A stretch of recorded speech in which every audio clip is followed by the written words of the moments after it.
De Lima, kung magandang umaga po, Doris at Robert sa Tandem ng Bayan. Good morning, ma'am.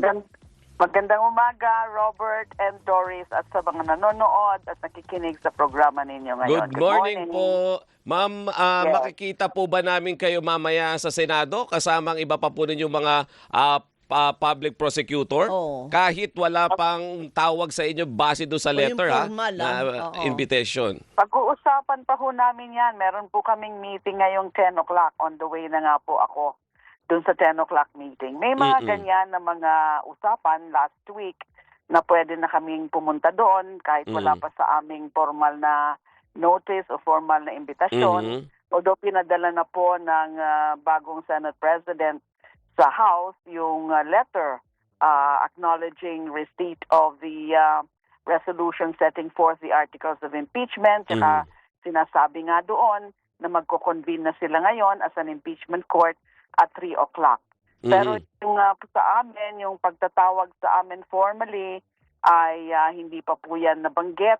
So, pero magde-decide po kami ngayong 10 o'clock kung kami ba ay pupunta na kasi gusto ho namin sana ay makapag-formally enter appearance na kaagad as public prosecutors para kung meron mga subsequent notices ay mapadala kaagad sa amin officially. Apo. So yun Pero po. wala naman pong batas na nagsasabi o pulisiya ang Kongreso na nagsasabi na hindi kayo pwede pumunta. Habang hindi kayo inimbitan, huwag kayo pupunta. Wala naman pong Walang ganon. Kong.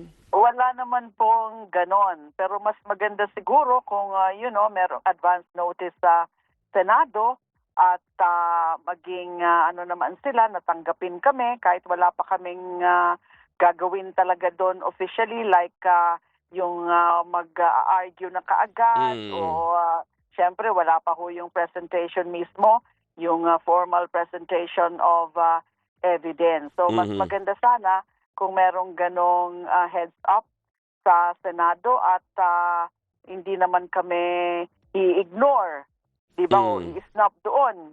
Pero magde-decide po kami as a team ngayon pong meeting namin ngayong umaga. So dito nakasentro ang meeting nila. Correct. Opo. Kung pero dun sa after this, halimbawa kung makapag-decide kayo and then eventually magka-schedule kayo and all, dun sa mas mabigat na parte, yung kapag sumagot na yung panig ng Vice President, naka-ready ba kayo lalo na, kumbaga, kagaya na sinasabi ka kahit kay Attorney Lorna kanina, na yung sagot ay posibleng in disguise na nagsasabing ibasura na ninyo, i-dismiss na ninyo itong impeachment, articles of impeachment. Oo. Siyempre, there's always that possibility kung ano-ano ang mga i-raise nila, mga issues muna, mga preliminary issues, o kaya yung mga tinatawag na mga affirmative defenses sa answer. Kasi ipapa-submit nga ng answer yan yung impeached official, si VP Sara. So through her lawyers, ay baka mag-raise ng kung ano-ano pa na mga affirmative defenses na kailangan mo nang i-resolve ng impeachment court o makaka-delay o kaya yung altogether na makaka-block.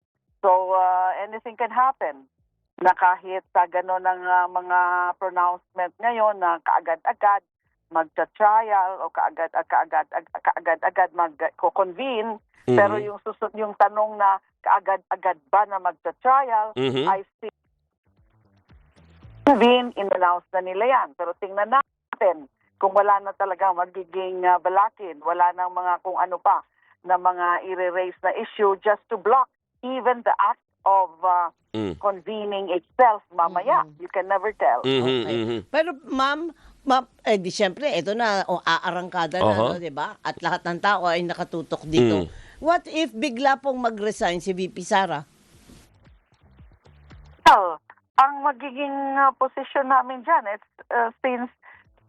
kung mag-convene na po as an impeachment court ngayong araw, kahit mag-resign na, yung position ko lang po ito, opinion ko po ito. Yes, ma'am. Kahit po mag-resign na siya, ay hindi pa rin ho siya dapat i-consider na lusot dahil nga meron pa yung isang imposable penalty. Kasi dalawa ang imposable sanction dyan, no?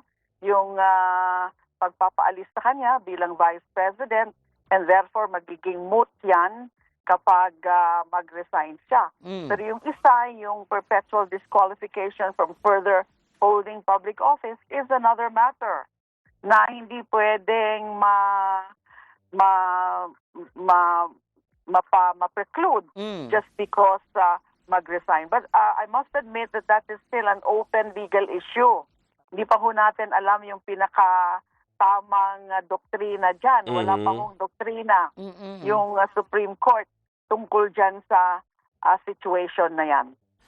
Okay, so So, talagang exciting po, ma'am. Yes, very exciting. At syempre kaming mga prosecutors ay alam namin yung bigat at pagkaseryoso ng aming assignment. Ang aming assignment is to prove the case, to have or to make a very strong case against the Vice President towards conviction.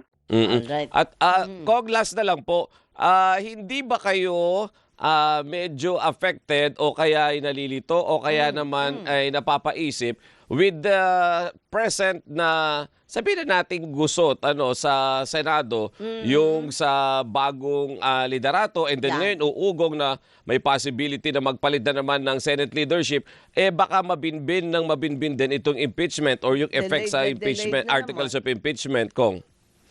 But again, there's always that scenario, there's always that possibility. Pero on the part of the prosecution panel, nakatuon lang po kami, nakafocus lang po kami sa paghahanda.